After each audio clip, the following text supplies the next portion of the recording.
Welcome, baseball family. This week, we're going to talk good news, we're going to talk bad news, and we're going to talk interesting news right now.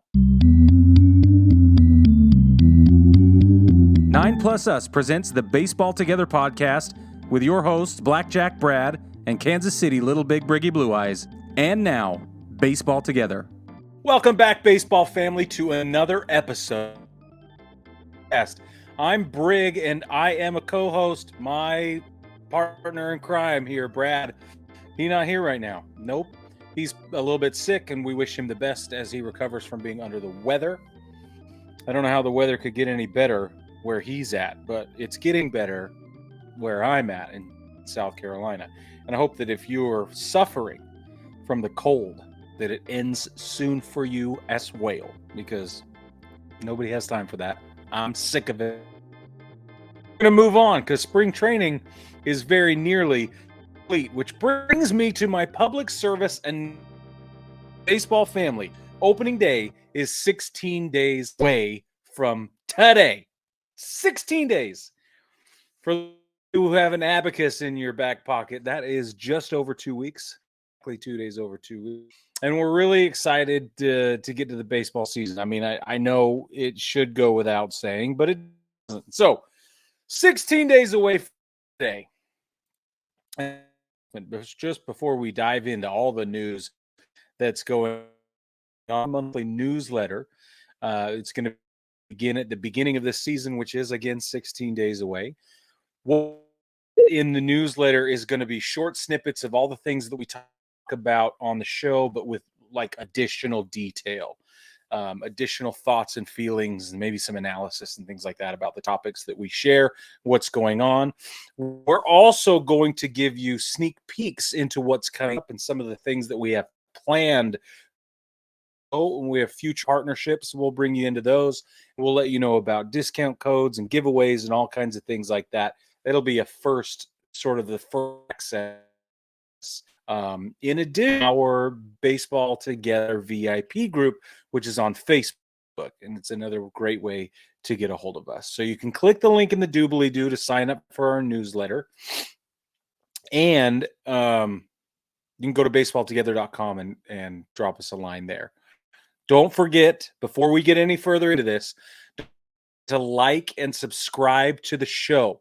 Go ahead and ring the bell, to subscribe, make sure you're not missing any of the content that we put out. We're putting out videos every day. We've got shorts and mid-range stuff and big long shows like this one. So, and on Thursdays, coming up during the season on Thursdays, we're going to be doing live broadcasts, and those are a riot. They're so much fun. And we want you there with us so that you can interact with us, and we'll do live Q&A and all kinds of things like that. So that'll be Thursday nights. Stay tuned for more information.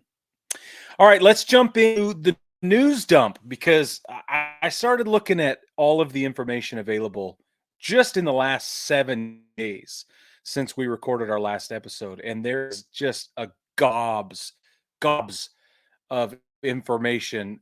So I had to curate. Here's what I got. Okay, this is what's going on.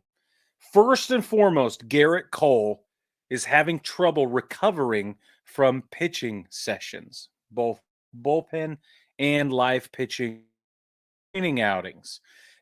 Now, because of that, it's just not right.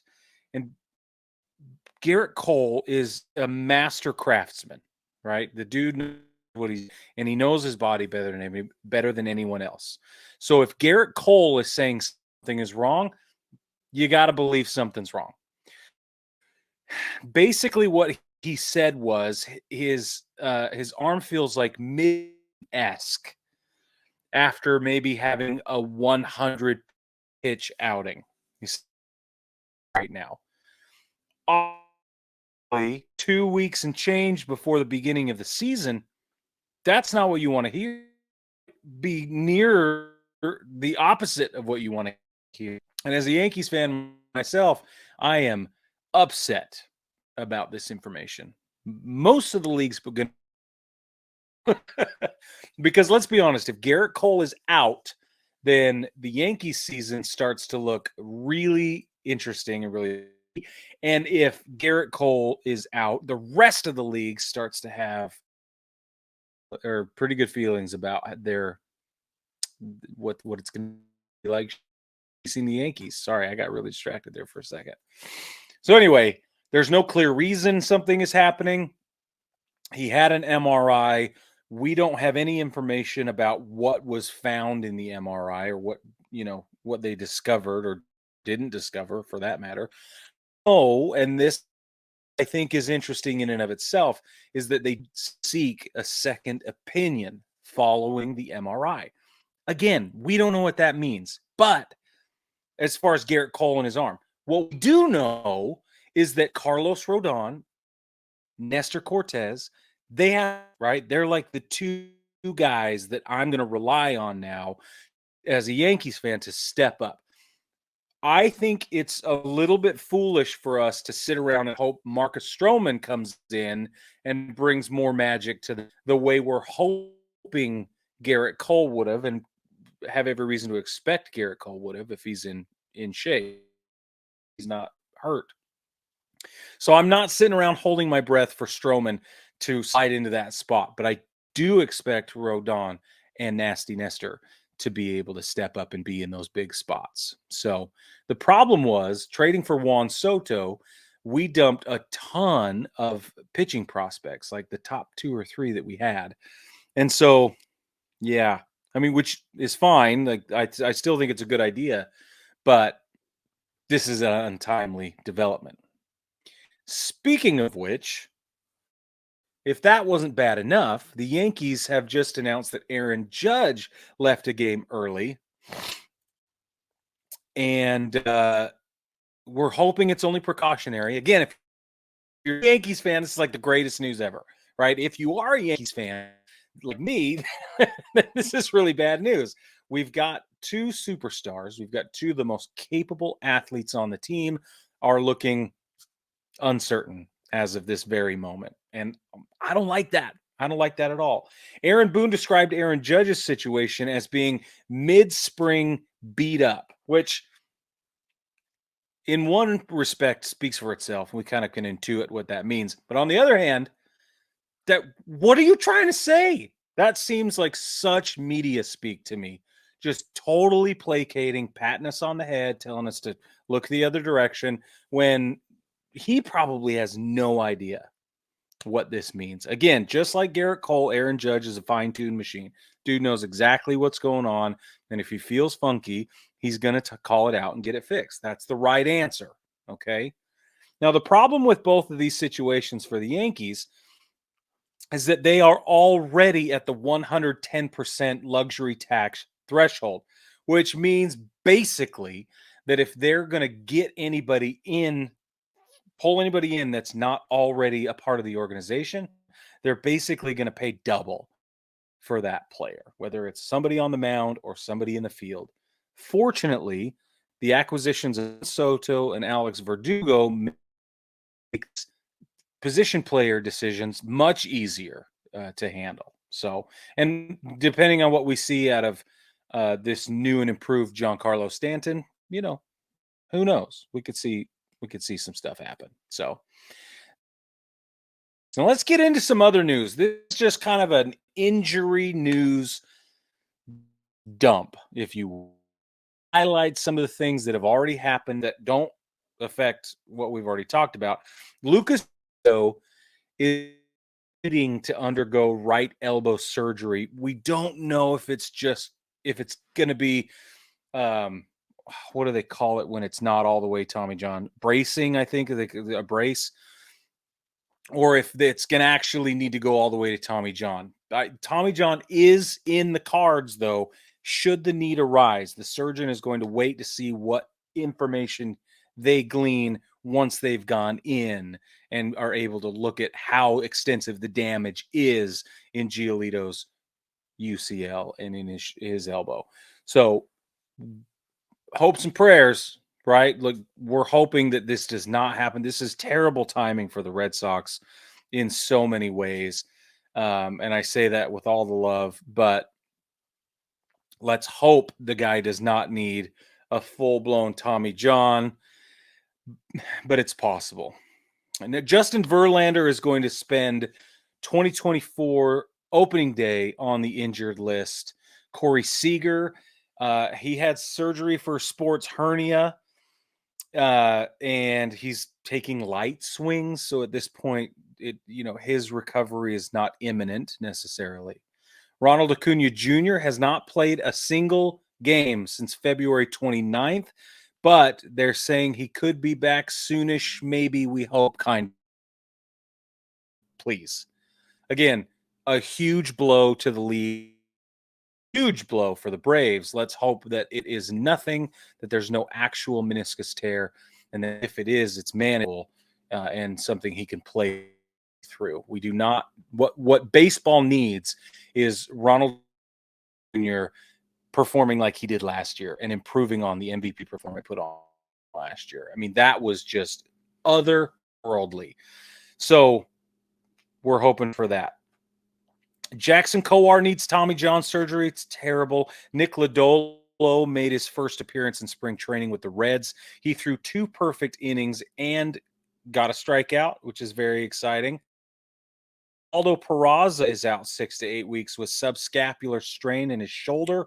Jason Dominguez has increased his throwing to 75 feet and is expected to take swings from both sides of the plate as so that's really exciting. Okay, that's your injury news. Those are some of the highlights from around the league, or call them lowlights? I don't know what them, but that's the news.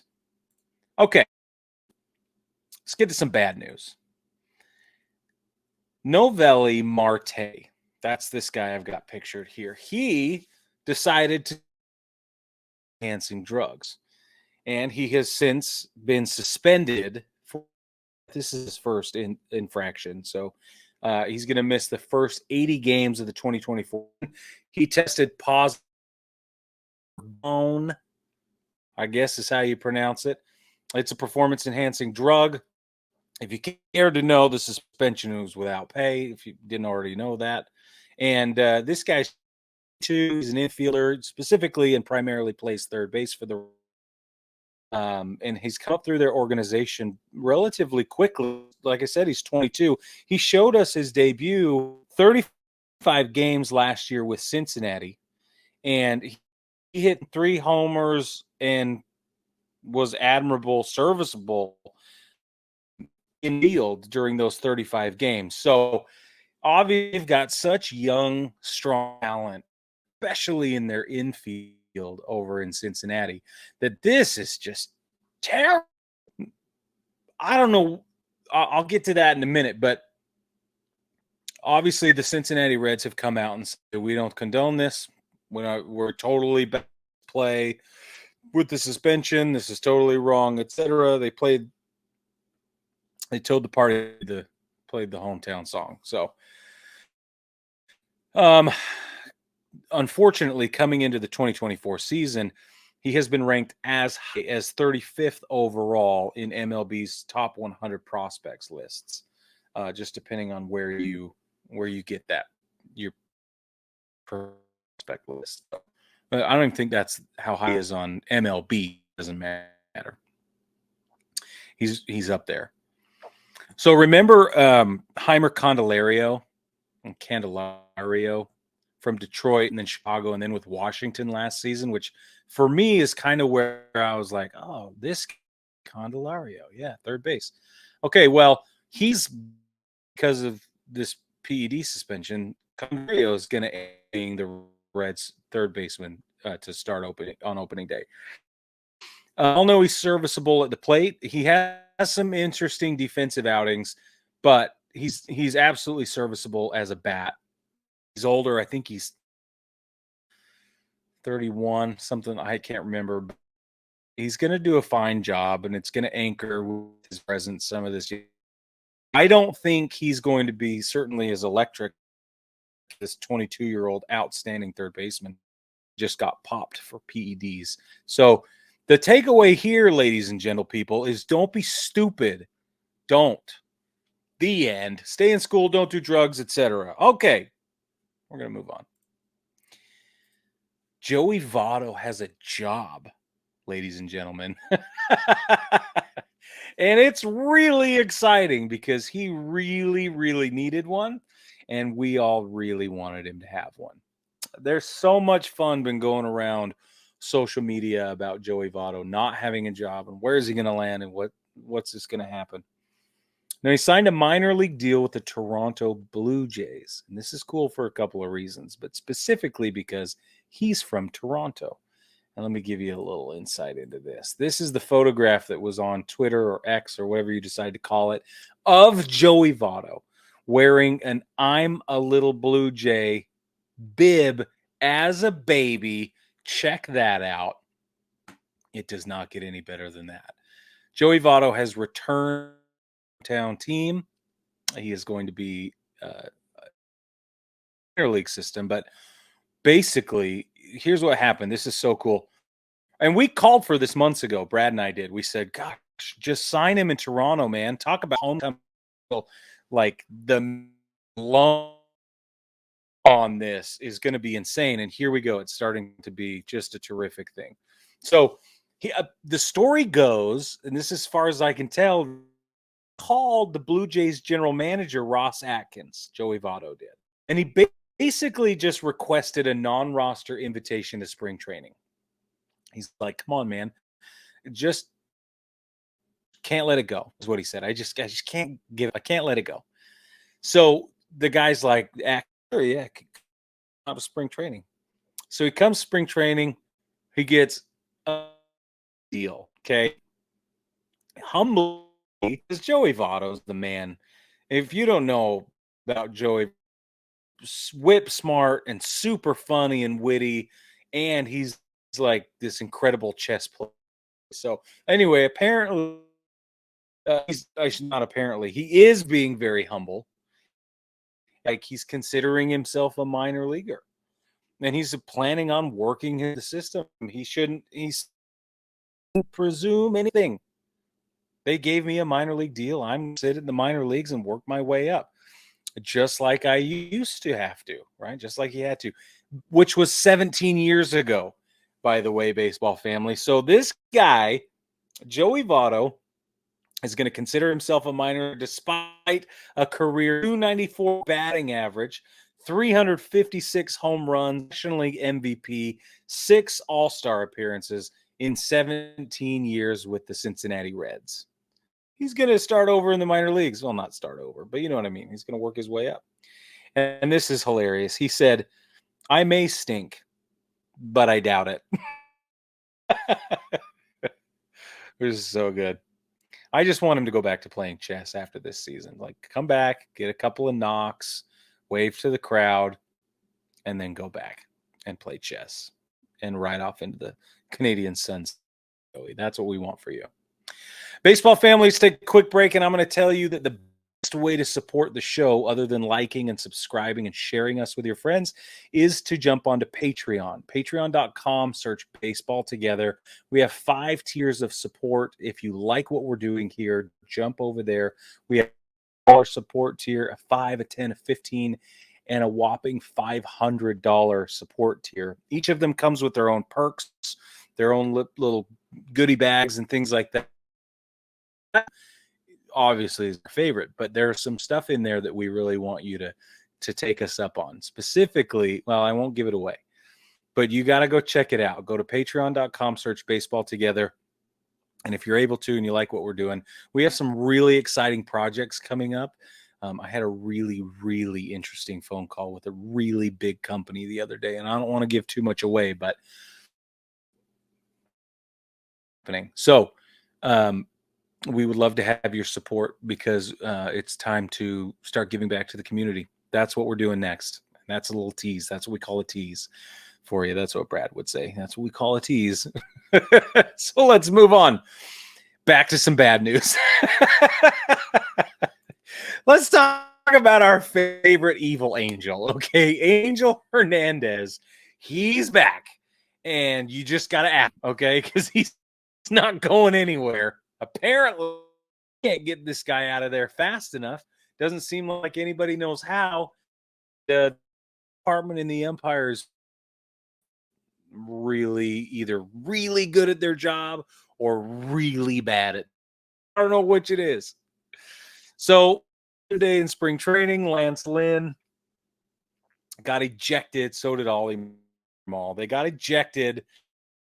Some banter that turned to chirping, which I guess bothered Angel Hernandez, and rightly so. I mean, strikes, but Angel Hernandez is a fiend. Okay, he's a fiend, and he just does whatever he wants, and he calls and strikes wherever he wants to. It's not always consistent, and it's certainly not always accurate. And there's where you have it. Okay, that's just one man's humble opinion. So at one point, after Lynn was arguing balls and strikes, Hernandez to get moving, move quicker, wrong on the mound. And Lance Lynn, there's still 5 seconds on the pitch clock. I'll go when I'm ready. I'll get to it. Leave me alone. That's what it's there for. I have this much. Not have to, nor shall I move after. Then the regulation is giving me a chance to right? The end, Angel. Well, Hernandez, and so at the earliest opportunity, Angel Hernandez kicked Lance Lynn out of the ballgame. Now, Lance Lynn only had in what he was set to pitch that day out of the 3, I think. So Lance Lynn scurries off to the bullpen. He's going to put it in that last few and get the work in, right? Out. Oh, no. Angel Hernandez finds out about it, and he stops the game. He stops everything in the game, signals to the bullpen, and tells Lance, butt out of there. Because if we didn't know you before, Angel, we do now. It's ridiculous. So they left, and at the very end, it was awesome. If you haven't seen the video, go find it. Lynn is just obviously upset, but he raises his cap to the face, really slowly, by the way, and they all cheer for him and give him, like we're all fantastic. Just great. All right, let's jump into this. Mookie Betts. Ladies and gentlemen, if you do not know by now that Mookie Betts is basically the greatest athlete that I've ever heard of, who can do just about anything, then you need to figure it out. You need to start learning more about Mookie Betts. Mookie Betts has not, at his own word, has not played shortstop every day since he was 18 years old until now. Okay. He has been named the shortstop for the Dodgers. They're going to move Gavin Lux over to second base. They're just going to switch places. Mookie Betts was at second base. Now he's going to move to shortstop. Gavin has been struggling in the 6 hole all spring long. The Dodgers moved Betts from second to short. Don't forget, they moved him from the outfield to second base last season as well. He spent all his time in Boston in the outfield and was electric, to say the least. Now, Mookie Betts is 10 years old. Like I said, he's easily one of the most athletic people in the world. And in the last 1,265 MLB games that Mookie Betts has played in, only 16 of them have been at the shortstop position. And all of those 16 appearances came last season with the Dodgers. So it's going to be interesting to see. And I've already seen an error. It was an interference call. But I think he can do it. I really do believe that he can do it. Obviously, the Dodgers believe he can do it. There's no reason for me to believe otherwise.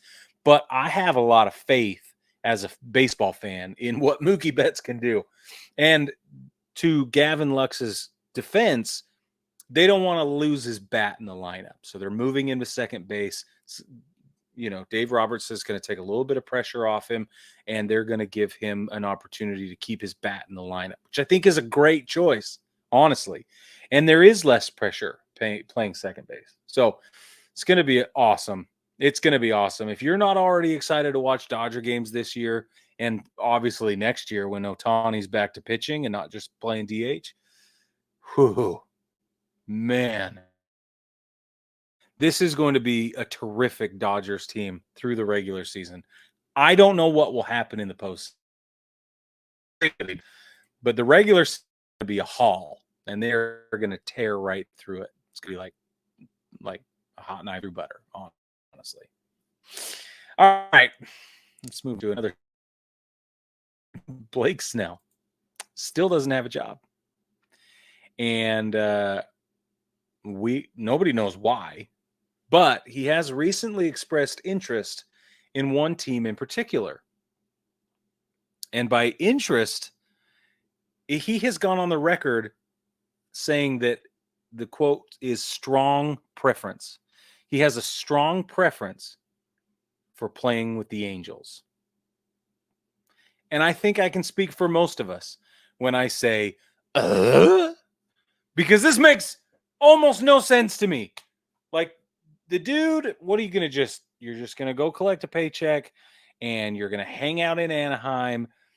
And the only thing I can make sense of is that it's not that far away from San Diego. You get to stay on the West Coast where it's warm. Maybe there's some family and stuff. I know he's a West Coast guy. I think he's from Seattle or Pacific Northwest somewhere. But, like, is that it, man? Do you just want to get as much money as possible to stay in as warm a weather as possible?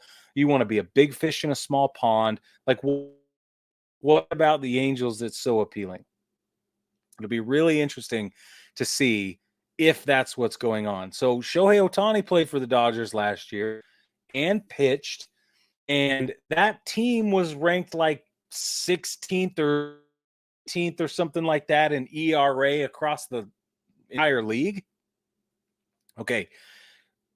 So you're telling me you're going to move Shohei Ohtani out of that out of that starting pitching rotation, and it's not going to get better, right? Obviously, the situation worsens without Ohtani. So plug Blake Snell into that spot. Blake Snell is not going to improve the Angels pitching rotation that much to replace with Ohtani. It's just not the same, in my opinion. It's just not the same. Now, I know he's a Cy Young winner. I got it. I know. But I still don't think he's bringing certainly what he used to, and certainly not what Ohtani's been bringing. He does add a left-handed arm to the Angels pitching staff, which is great, right? They're already there, but like Reed Detmers, Patrick Sandoval, but those guys, you add Blake Snell to that, and I don't know how to say this kindly. I'm not sure it's a net positive for the Angels, but I'm also sitting here thinking maybe anything's a net positive for the Angels right now. You get a former Cy Young guy in there, they'll take with it what they can get. And if he's motivated to go play for the Angels, then that's better, right? Now, is he motivated because the back channel dealing that we don't see and hear about is drawing him that direction? Or is that where he's always wanted to be in the first place? That's why he turned New York down.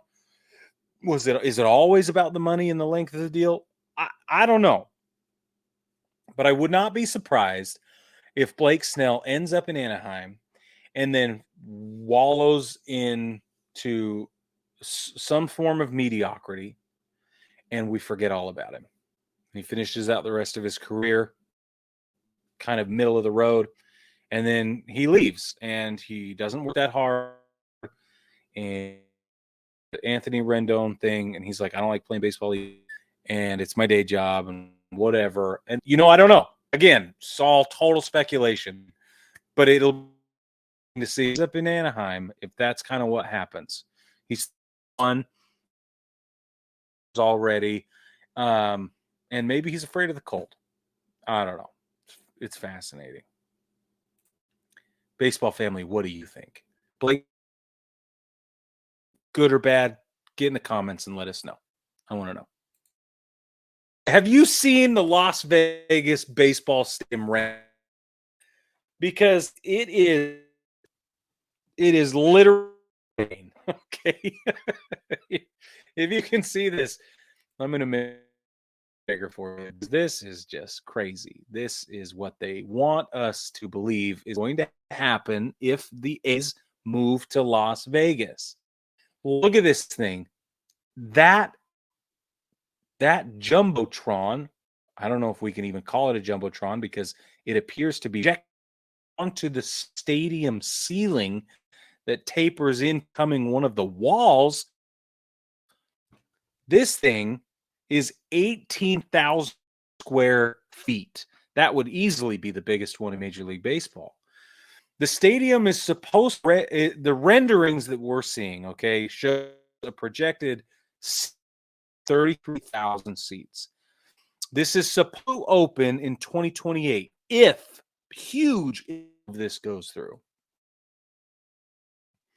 Now, the exterior facade, if you will, looks an awful lot like another famous landmark on the other side of the world in Sydney. And that comment has come up a lot as these photos have come out. But if you can see, I'm going to go back to here, that outer wall in left and left center field, that outer wall is called cable net glass. That affords them the ability to have it secure while also possible. And it's this big, science, okay? Science. So this would be the largest cable net glass window in the world. And roof, go back to this, has 5 overlapping arches, create this sort of clamshell appearance.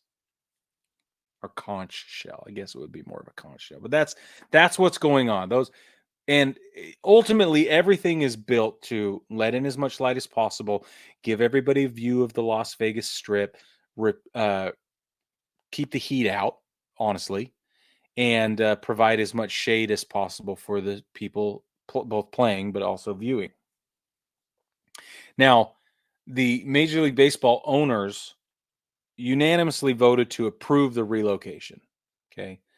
Nevada State Education Association, however, is up in arms over the idea that these might that the money used to build this, or part of the money used to build this facility, would come from education in the state.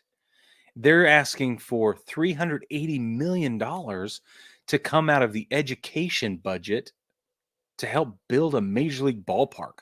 Now, I don't know about you, but that does not add up to me.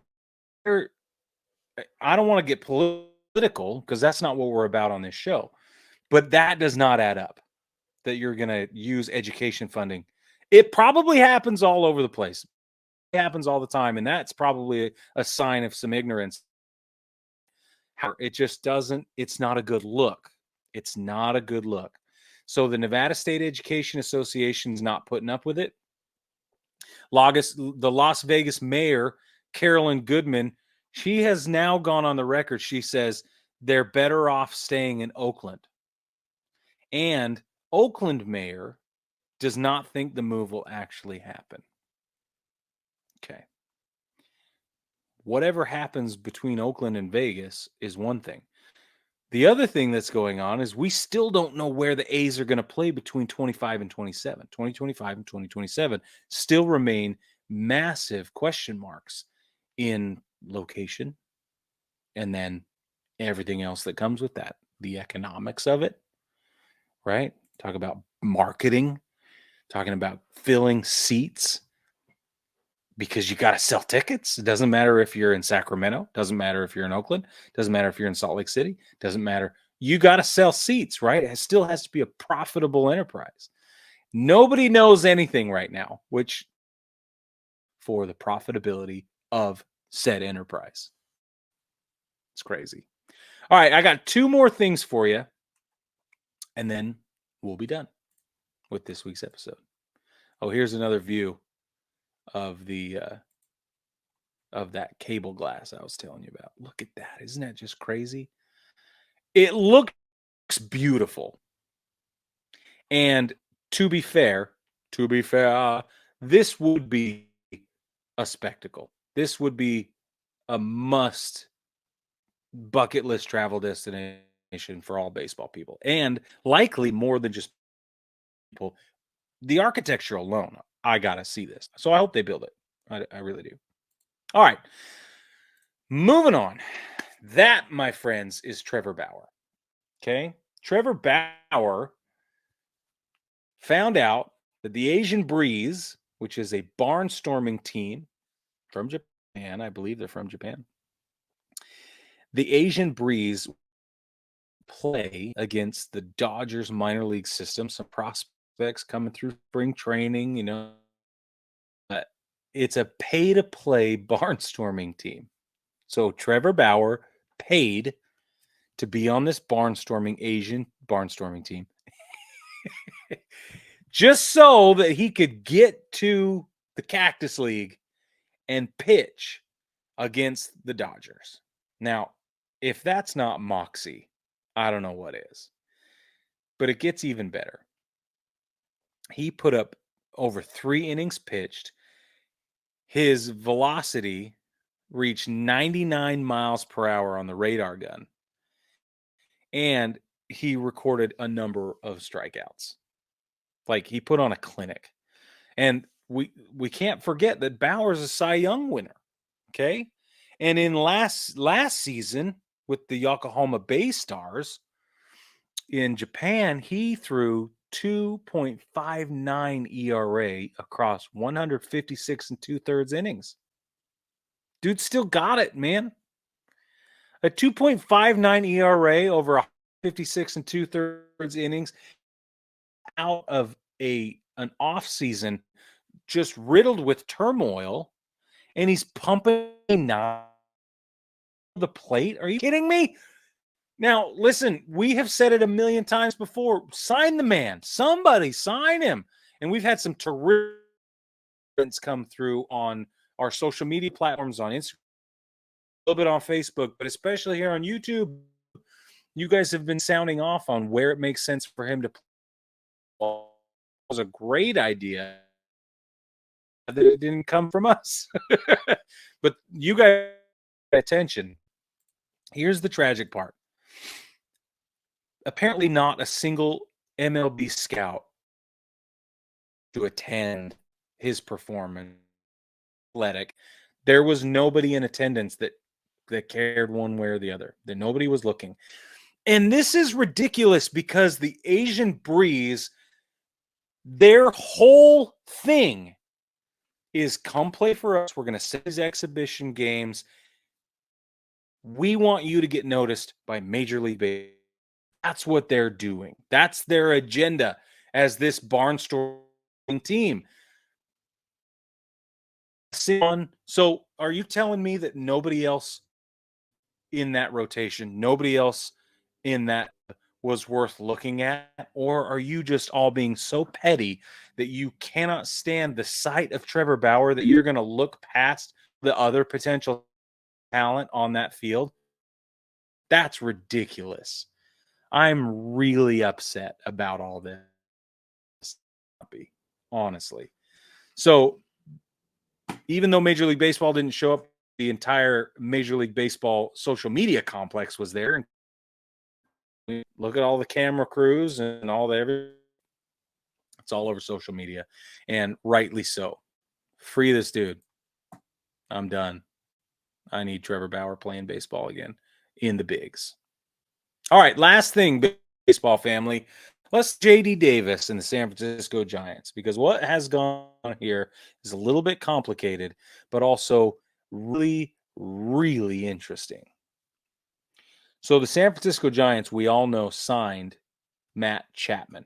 Matt Chapman is an outstanding third baseman. But his presence on the roster basically made JD Davis's presence on the roster. I hate to say that, but that's the way it's looked, okay? And that's the way it's being handled by the San Francisco Giants. JD Davis becomes a backup to Matt Chapman. I think that's totally fair. The drama for me comes in how the Giants handled the deal. So they released JD Davis unconditionally like 30 minutes ago. I'm recording this. Okay, maybe an hour ago at this point. The Giants said that before they did that, they tried to trade JD Davis, but nobody would take him. Okay, nobody. Now, that's debatable. Maybe it's true, maybe it's not. I don't know. There are other infielders in the free agent market still remaining unsigned. So, that's very likely the case. How JD Davis, the San Francisco Giants, went to an arbitration hearing. And the reason they went to an arbitration hearing, according to Davis and his camp, and his agent is Matt Hannaford. And Matt Hannaford told The Athletic that the Giants waited till 1 hour before the exchange deadline to make their offer pre-arbitration hearings, right? So there's a deadline. You're going to make your offer, and then if you can't agree, you got to go to arbitration hearings. Essentially, what the accusation from Davis' agent is that the Giants made their one and only offer 1 hour before the deadline and didn't really give him any room to wiggle. They are obviously saying, no, that's not what happened. I don't know. Let's say for a moment that that's what happened, that the Giants came through. They did him a little dirty, gave him no time. Okay, so they go to an arbitration,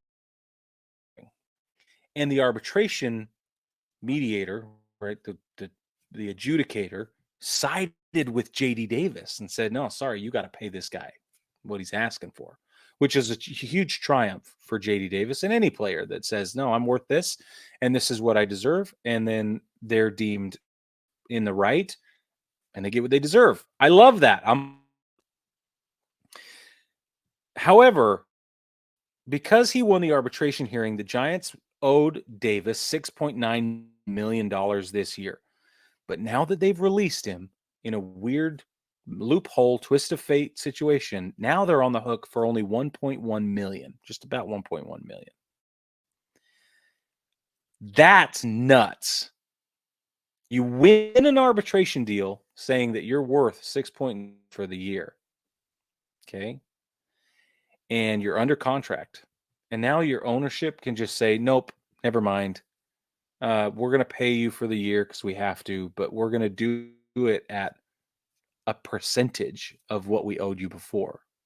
We're going to go from 6.9 to 1.1, but you go ahead and play for whoever you want. You go ahead and go find another job.